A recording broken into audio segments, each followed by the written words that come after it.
Os voy a presentar rápidamente a Fernanda Peset.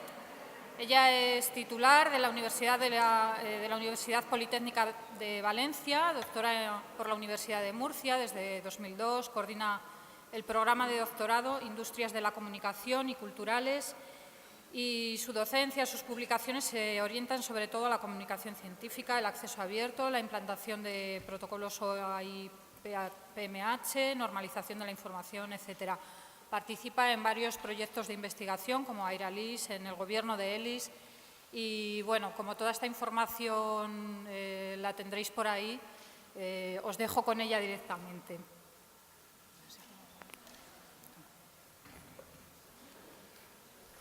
Yo cojo ahora este pañuelo micrófono y me voy a poner de pie, pues que me es más cómodo hablar de pie. ¿Se me oye bien? Y ahora no vais a hablar porque, claro, como tenéis que estar durmiendo la siesta, pues no hay ningún problema. Bien, no soy Luis Millán González. Vale. Como veis, él no se ha convertido, simplemente es que no ha podido venir a presentarlo. Y es una pena para vosotros porque él supongo que lo hubiera hecho mucho mejor, pero yo lo voy a hacer de pie, que a lo mejor eso es algo mejor. Veníamos a presentaros algo que, gracias a que la organización nos ha dado la oportunidad de extendernos un poquito más, pues podremos contarnos. Es un experimento con varios métodos y yo voy a intentar explicarlo y conste que ese no es mi área de expertise, pero bien, lo voy a intentar. Son dos métodos, de text mining y de redes neuronales, y para eso hemos cogido el caso del análisis de las políticas de las revistas con respecto a datos. Lo hacemos un grupo de investigación interdisciplinar e interinstitucional de bastantes personas, y aquí hay varios de ellos que también son expertos en el asunto. Además, quería agradecer a Rosaura Santos que nos haya permitido, con su trabajo, tener todo el material para poder explicar esto. ¿Le doy? Muy bien. El problema es, entiendo yo, importante porque actualmente la información se multiplica y la cantidad de datos que hay almacenados a veces contiene una información que es muy valiosa, o al menos se está percibiendo como muy valiosa. Sobre todo para determinados procesos, todo dependerá qué tipo de datos y qué tipo de procesos. Lo que se busca actualmente pues son las vías para explotarlos de la manera más eficaz con los diferentes objetivos que cada grupo se plantee y para reutilizar estos datos. Obviamente el hombre, las personas humanas, como dicen en la televisión, tiene unas limitaciones cognitivas y de recursos materiales como para asignar personas a ciertos procesos, de manera que hemos buscado, y actualmente se está buscando, los mejores métodos para analizar lo que se llama Big Data. Nosotros no atacamos Big Data, sino, quizá con las técnicas de text mining, pero a lo que nos dedicamos, o nuestro campo de interés, son los datos derivados de la investigación. Ese es nuestro objeto de estudio, ver cómo las revistas indican a sus autores qué han de hacer con el material adicional, es decir, con esos datos u otras cosas, como vídeos, tablas, etcétera, que subyacen en las publicaciones. Porque almacenar este material adicional junto a las revistas es una vía que está muy reconocida. Yo siempre pienso en el panorama que tiene el acceso abierto, que está la vía dorada, que es publicar en revistas abiertas, y la vía repositorios, que es la vía verde. Pues aquí está pasando algo similar. Hay como dos vías, almacenarlo con publicaciones y almacenarlo en repositorios. Y, curiosamente, además, antes de venir aquí, empezó a correr una noticia que habían dado un montón de dinero, por supuesto en Estados Unidos, $600.000 a una joint venture entre Data Conservancy, el grupo editorial IEEE y Pórtico, para ver cómo se unen esos datos y la publicación. Bien, nosotros hace un tiempo percibimos la importancia de este tema, nos concedieron graciosamente el Ministerio un I+D para estudiar este tipo de cosas, cómo se almacenan, cuál es la cultura de datos en España, etcétera. Ese es el nombre del proyecto, Open Data Science, etcétera. Y el objetivo final de este Open Data Science, que ahora tenemos un web que se llama DataSea, ya lo conocemos como DataSea nosotros, es el final de todo, del proyecto, es crear un buscador que permita recuperar los conjuntos de datos de investigación. Y cuando hablamos de recuperar, pues claro, nos enfrentamos a los problemas que todos conocemos, o la gente del área de documentación conoce en la recuperación de información y especialmente cuando es tan específica. Bien, así como un repaso general de factores, pues en recuperación de información sabemos que si tuviéramos un estándar aceptado con lo que trabajar, pues el escenario sería de una manera. Como eso no existe, pues también tenemos la vía de recopilar datos o la creación de algoritmos específicos. Y nuestro problema, además, en el estudio de las revistas o de las políticas de las revistas con respecto a datos, es que las ideas están expresadas en lenguaje natural, de manera que tenemos que entrar en los problemas derivados del procesamiento del lenguaje natural, que no es poco. Bien, para mí SINRI pues subyace un problema filosófico que veis ahí, que las ideas realmente tienen una entidad, lo que tenemos en la cabeza tiene una entidad diferente a lo que estamos leyendo, a su soporte, es decir, no es lo mismo. No obstante, no me voy a meter en más filosofías. Vayamos a los tres escenarios.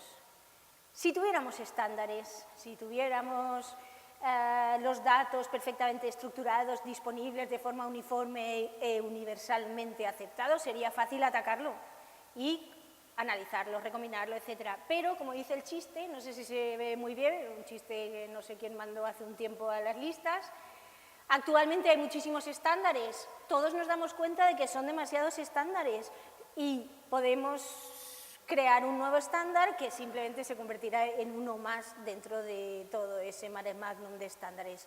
De manera que no es realista acabar teniendo una norma que nos facilite el trabajo. Todo esto tiene que ver, claro, con las presiones que se producen porque cada grupo empresarial pues tira en su estrategia empresarial tira hacia un lado y es imposible que al final todo revierta en un estándar común. De hecho, aunque el acceso abierto, en el campo de acceso abierto a las publicaciones se ha hecho mucho avance, lo cierto es que todavía no está totalmente extendido. El acceso abierto sí, pero toda la literatura no está fácilmente disponible. Y no os quiero ni contar pues, en el mundo de los datos de investigación, que es aún más complicado. POC. Bien, entonces, en segundo lugar, como no tenemos estándares, los documentalistas generalmente lo que hemos hecho es recopilar las fuentes de origen de esos datos, de esa información. Buscamos información excelente, la seleccionamos, la metemos en un sistema, ese sistema es buscado. El sistema puede ser un catálogo de biblioteca, un inventario, un directorio, cualquier cosa de ese estilo. Lo que ocurre es que conforme cambia la realidad, ese tipo de sistemas pues, han de ser revisados, de manera que aparte de ser time consuming, se dice, aparte de ser de consumir muchos recursos humanos y materiales, además es relativamente sostenible en el tiempo. Bien, nosotros de todas maneras, como somos documentalistas, más o menos en el año 11 entendimos que necesitábamos un inventario de bancos de datos de investigación a escala mundial porque no existía y entonces conocíamos de la existencia de ciertos datos y dijimos pues los vamos a registrar. Los registramos en un producto llamado Odisea. ¿Qué pasa? Que en el 12 tuvimos conocimiento de otro mucho mayor, de un proyecto norteamericano llamado DataVib, y posteriormente en el 13 uno nuevo de sesgo europeo, que es Re3Data, que además estos dos se han unido. Dado que nosotros, que somos un pequeño grupo de investigación, no podemos competir, pues reenfocamos nuestro Odisea hacia el registro de las revistas donde están aceptando material adicional, ¿vale? Están aceptando datos. Bien, ¿por qué? Porque con ese registro de las revistas, nuestro futuro buscador, que le llamamos Open Data Science, pero ya veremos cómo acaba llamándose, podría atacar esos dominios y recuperar ciertos archivos, entre ellos, si son archivos enriquecidos, pues deben estar ahí los datos. Bien, de todas maneras, esta manera, pues ya he dicho que es relativamente adecuada, porque la interpretación de las políticas y las revistas y tal, por parte de un analista, pues implica una cierta subjetividad, aparte de lentitud, etcétera.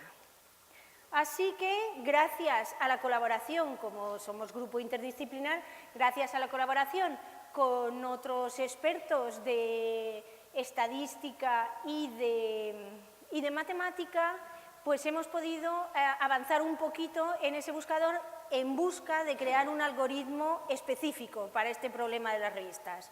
Un algoritmo no es otra cosa que una secuencia de órdenes con una lógica interna entre sí. Bien, por ejemplo, Google tiene un algoritmo, desconocido, por cierto, que usa palabras, luego las rankiniza y no parece, aunque yo no soy experta en Google para nada, no parece que sea un modelo muy avanzado. El nuestro va a ser mucho mejor, que faltaría. Bien, como ejemplo de lo que es un algoritmo específico a un problema dado, pues Luis Millán González introdujo este ejemplo del ajedrez.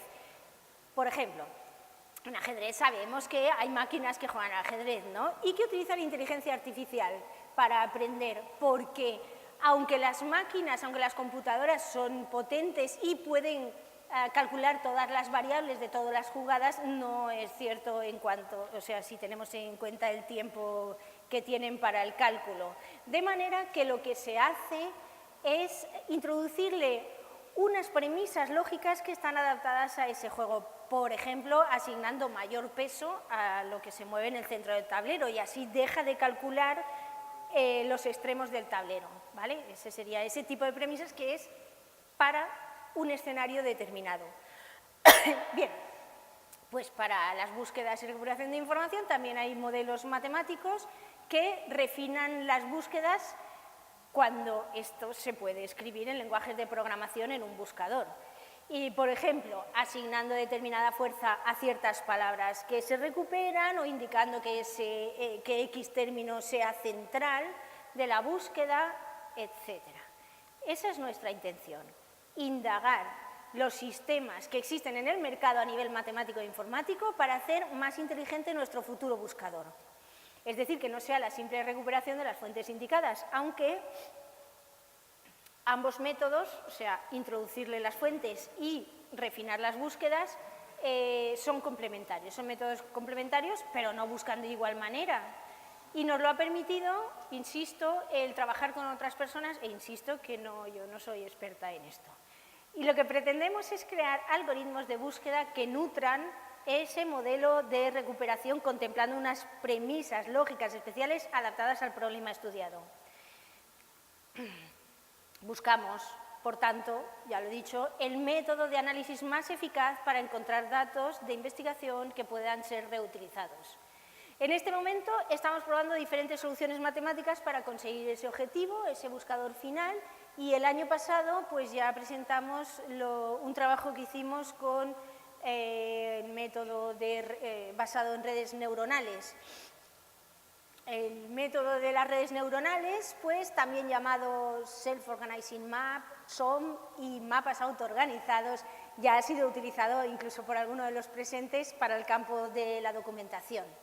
En realidad es un clasificador avanzado de las características de algo, de los vectores de algo, y fue creado por Koonen en 81-82. Aquí la definición. Es una clase de algoritmos de redes neuronales competitivas en la categoría de aprendizaje no supervisado. Eso de no supervisado es importante porque indica que no hay detrás intervención humana, con lo cual, en fin, le aporta objetividad al asunto. Lo que hace es construir primero una red con un peso aleatorio de las características, de la primera de las características que se le introducen, y después va analizando las otras características y va reorganizando la red juntando los casos similares. Bueno, lo que hace son clústeres, ¿vale? Grupos.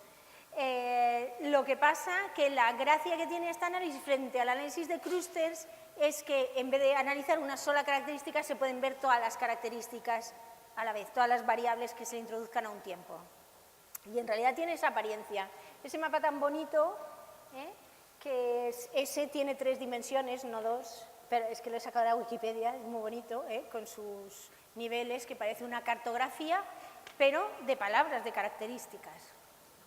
Bien, nuestros resultados, aunque aquí no presento la U-matriz, que serían todas las características a la vez, Nuestros resultados pues agrupan las características en dependencia de sus características, valga la redundancia.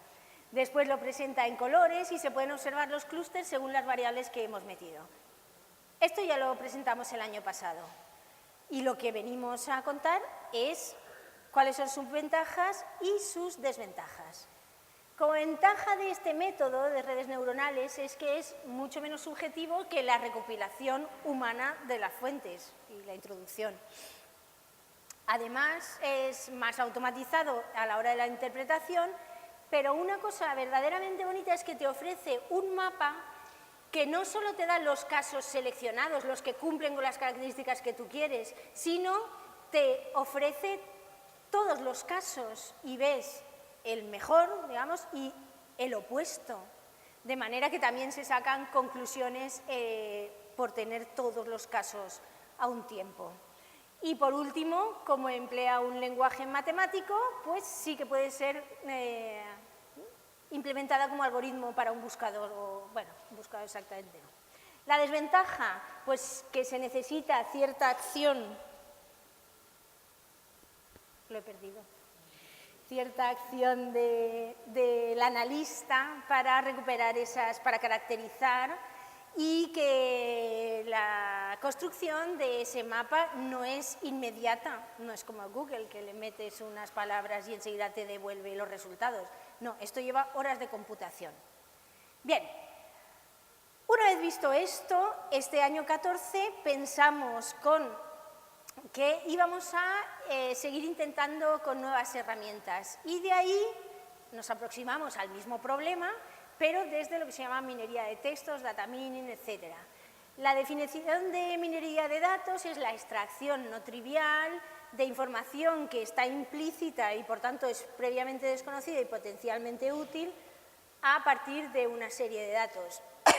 Y la minería de textos pues es similar, ofrece con sistemas automáticos una solución sustituyendo o complementando la acción de la persona analista sin que importe la cantidad de texto que se está analizando. Analiza grandes colecciones de texto para descubrir información antes desconocida, por ejemplo, relaciones que existen entre ellas o patrones escondidos que sería extremadamente difícil de conocer si no es con estas técnicas.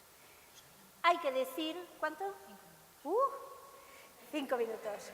Hay que decir que el data mining en realidad es unas técnicas, un conjunto de técnicas y nosotros lo basamos en el coword. Bien, el coword simplemente recuenta las veces que aparecen dos términos relacionados. El punto crítico en nuestro caso es la sinonimia del término datos, o lo que nosotros entendemos por datos y otros llaman material adicional y otros llaman supplementary material, etc. Para este pequeño experimento que hemos hecho, primero hemos identificado las fuentes y párrafos exactos donde se hablaba de este tipo de información, porque nuestras máquinas tampoco dan mucho de sí como para computar tantísima información. Y además hemos unido en un concepto único lo que nosotros entendemos por datos y se puede llamar supplementary information, supplementary material, etc. ¿Qué es lo que hemos hecho? Primero obtenemos el material, los textos, los trocitos de texto manualmente y refinamos el texto con las stopwords. Hemos utilizado Vivexcel para esto. Después creamos las redes de coocurrencia o coword también con Vivexcel. Después se establecen, bueno, esto es lo que sale cuando se hace un coword sin más. Ininterpretable, ¿verdad? Entonces nos vamos al tercer paso, que es el establecimiento de unos umbrales de interés, reduciendo la red, y este sería lo que aparece. Y vemos en el centro la palabra data, que se relaciona con file o files y con otras muchas, ¿vale? Esta es la red sin ningún tipo de cálculo. Ahí en esa red ya podemos seleccionar las conexiones que son significativas a nuestro objetivo, ¿vale? Está claro que data con files es significativo, pero eso te lo hace cualquier buscador. Sin embargo, data no está unido a vídeo, por ejemplo, y también es significativo en nuestro caso. El caso es que, aparte de seleccionar a mano las relaciones significativas, hacemos una serie de cálculos. Se pueden hacer muchos cálculos. Por ejemplo, este es de Hubs and Authority, donde bien, se muestra la fuerza de las autoridades, los que emiten información y los que la transmiten, la intermedian. Ahí estaría el cálculo de la fuerza de las palabras. También hay otro tipo de cálculos que da como resultado un dendrograma que asocia las palabras entre sí y vemos que hay algunas que sí que tienen sentido para nuestro objetivo. Bien, se pueden hacer muchísimos cálculos y todos esos cálculos son los que tenemos que supervisar y seleccionar para introducirlos en ese buscador futuro. Y ese buscador lo primero que haría sería seleccionar la fuente donde debe buscar las palabras que el usuario introducirá en el buscador. Resumen de data mining. Ventajas: bajo nivel de subjetividad, no requiere recolección humana de la información y que emplea algoritmos que se pueden implementar en un buscador. Y las desventajas: que el tiempo de computación es larguísimo y, ya estoy acabando, y necesita un hardware muy sólido, pero como en las universidades tenemos ciertas máquinas de supercomputación, creemos que eso no va a ser un problema. Después, que en realidad estas técnicas mucha gente las está mirando, pero no acaba de haber unas directrices claras, de manera que, bueno, todo es un poco orientativo. Y por último, que las librerías de esos conceptos, supplementary information, etcétera, eso sí que tiene que ser revisado y realimentado. Estos son otro tipo de análisis que se puede hacer con Boswiewer. Y en conclusión, pues no tenemos conclusiones definitivas. Esa es la conclusión. Sin embargo, sí que hemos visto que algunos de los cálculos sí que son pertinentes, el dendrograma, el cálculo de la centralidad, la intermediación, etcétera. Cuando decidamos cuáles son los métodos que vamos a utilizar, pues la gracia de este tipo de técnicas es que se podría aplicar a grandes masas de datos, de texto, y además se podría aplicar, por ejemplo, pues al apartado material y método, no solo a las políticas de las revistas. En fin, nosotros, como somos interdisciplinares, seguimos por dos vías. Por una parte, recolectamos y miramos con inteligencia humana y, por otra parte, miramos cálculos matemáticos y otras técnicas que nos permitan avanzar mucho más. Y sin más, si no os habéis dormido, pues os agradecemos mucho que nos hayáis dado esta oportunidad y encantada de estar aquí.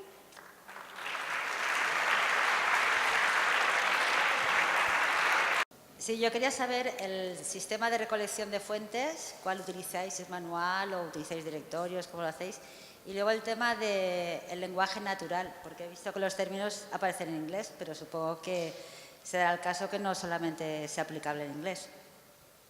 Vale, para este experimento hemos seguido con la muestra que teníamos del año pasado y entonces tenemos recopiladas unas 105 políticas de revistas a mano, y exactamente el párrafo donde hablaba de datos. O sea, la recopilación para ello ha sido manual. Y como eran las 105 derivadas de las revistas de mayor impacto, pues estaban todas en inglés.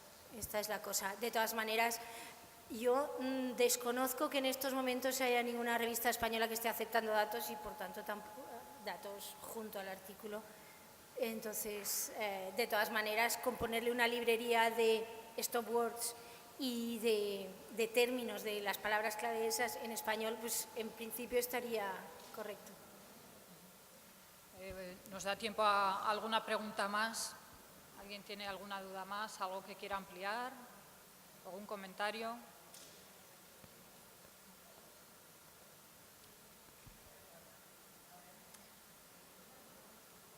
Ahora es el momento. Bueno, si nadie tiene ninguna pregunta, damos... de acuerdo, por allí.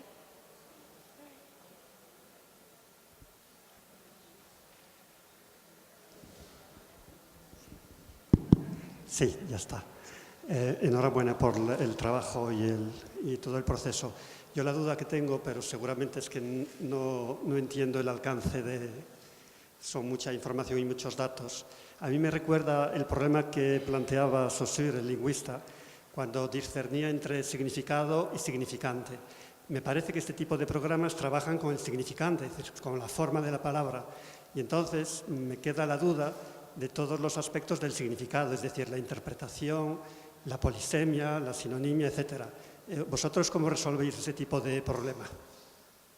Si os encontráis con él, vaya que no lo sé. En realidad será nosotros cómo resolveremos ese tipo de problemas, porque ahí no hemos llegado. Por una parte, habíamos tenido en mente también, como sí que se está ampliando la web semántica, definición de términos y tal, intentar hacer una unión con pues la de Wikipedia o cosas similares que pudiera dar el significado semántico a los significantes, pero será a futuro. Pues si os parece, damos paso a la siguiente mesa de comunicaciones. Muchas gracias, Fernanda. Gracias por contarnos todo lo que estáis haciendo. Bueno, pues continuamos con la siguiente mesa. Muchas gracias a vosotros.